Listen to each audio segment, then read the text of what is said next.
Montgomery dwarf blue spruce, and at this time she's thinning out the dead wood and some of the superficial wood that is unnecessary.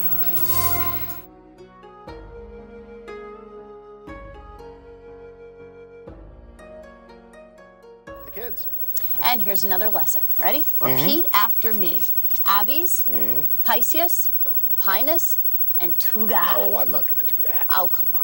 Well, they're all species of trees, specifically Japanese garden trees that are grown at a specimen nursery in the White Mountains. That's right. Shin-Boku means the principal tree, and at a nursery of the same name in Wentworth, they are following a 400-plus year tradition of trimming and guiding trees to grow in a style that is a legendary art form.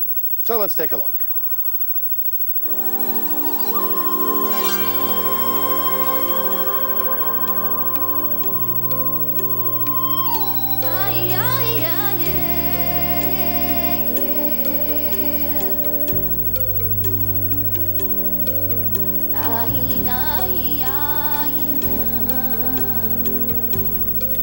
It's a centuries-old technique that's taken root half a world away.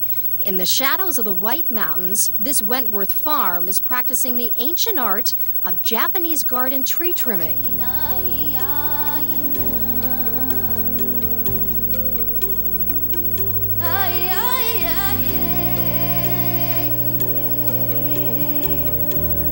The idea is to remove the dead crossing branches and expose the trunk and create an artistic pattern. Palmer Kelb is the owner of Shin-Boku Nursery. He acquired the skill while visiting Japan some 45 years ago. He's also been mentored by two of the leading horticulturists here in the States. Both of them are licensed to practice gardening and trimming in Japan. It is considered an art and a craft, and it's quite involved to learn all of the things. We're still in the process of learning. This was grafted in the early 80s, and it has been trained to create an interesting trunk pattern and pads of growth that over the years will become more and more attractive. It's a lot of fun. I love it. It sure beats working in an office. Palmer's wife, Debbie, only started honing her skills a few years ago. She was one of the runners-up for the part in Edward Scissorhands.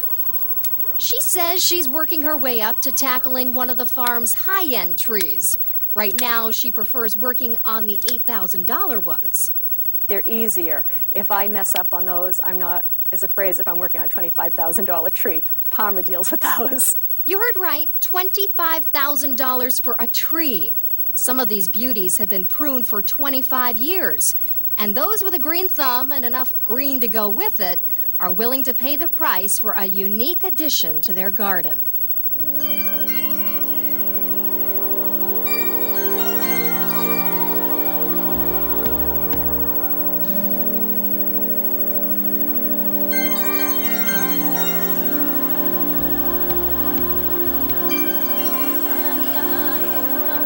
The name Shin-Boku means the principal or specimen tree in a garden. In many Japanese gardens, there is really only one tree that is the main tree. This is Deb's favorite tree. She calls it her Charlie Brown tree. It is a Montgomery dwarf blue spruce, and at this time she's thinning out the dead wood and some of the superficial wood that is unnecessary. But Japanese garden tree trimming is much more than just snip, snip here and snip, snip there.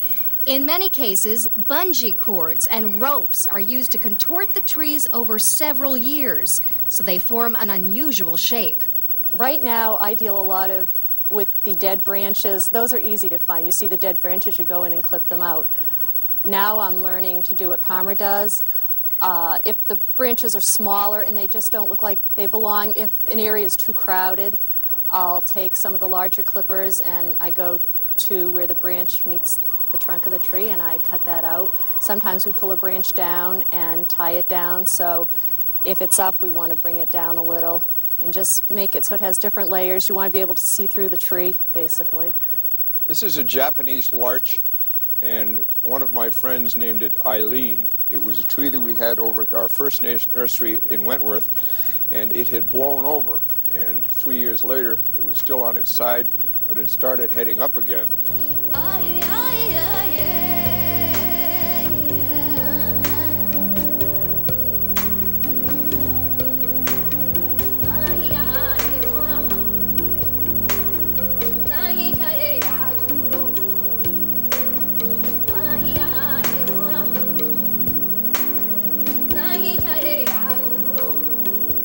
I know in Japan you have to study, I believe, up to 5 years to even be able to have an opportunity to touch a tree of this kind. Leslie Burgum spent the summer working as an apprentice here at Shin-Boku. I think, and it is true, in fact, that the trees here are unique to anywhere in New Hampshire, certainly in New England, and most likely in all of North America. I planted it to come out like this, and this tree has turned out to be quite nice. After watching these trees grow up and out over several decades and nurturing them through the years, Palmer admits that selling them gives him a case of the empty nest syndrome. Oh, there is no question. It's almost like kids. You know, you develop a rapport having worked with these trees. I am blessed to be here. This is great. I'm having fun.